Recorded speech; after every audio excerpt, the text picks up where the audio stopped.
ছাপ্পান্নতম বর্ষে পদার্পণ করেছে অশোকনগর অগ্রদূত সংঘের কালী পুজো।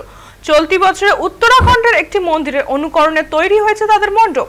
চিত্তাকর্ষক মণ্ডপ সজ্জার পাশাপাশি তাদের আলোকসজ্জাও নজর কেড়েছে দর্শনার্থীদের।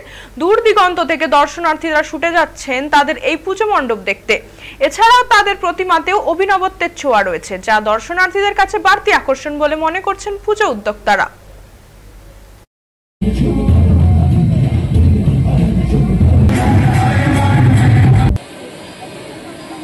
অরিজিনালি দারুণ করছে।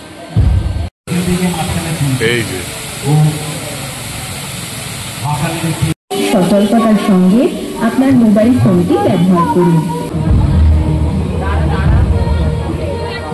এবছর আমাদের 56তম বছর। এই 56তম বছরে আমরা যে প্যান্ডেলটা করেছি সেটা হচ্ছে উত্তরাখণ্ডের একটা পার্বত্য অঞ্চলের আদিবাসীদের একটা থিম আমরা তুলে রেখেছি, দেবভূমি, একটা সুন্দর মণ্ডপ। তার সঙ্গে আমরা লেজার শোটাকে করেছি। লেজার শোতে আমাদের নানান রকম দেবদেবীর থিম আছে, যেটা 4 মিনিট বাদে বাদে আমরা করছি। এই লেজার শোর মাধ্যমে মা কালীর একটা রক্তবীজের প্রোগ্রাম আছে, মা দুর্গার উপরে আছে, শিব তাণ্ডব আছে। সবকিছু একটা সামাজিক ভাবে সুন্দর একটা বার্তা দেওয়া, মানুষকে একসঙ্গে থাকা, সম্প্রীতি, ভালোবাসা, এটাই, এবং অসুর সংক্রান্ত দিয়ে ধ্বংস করা।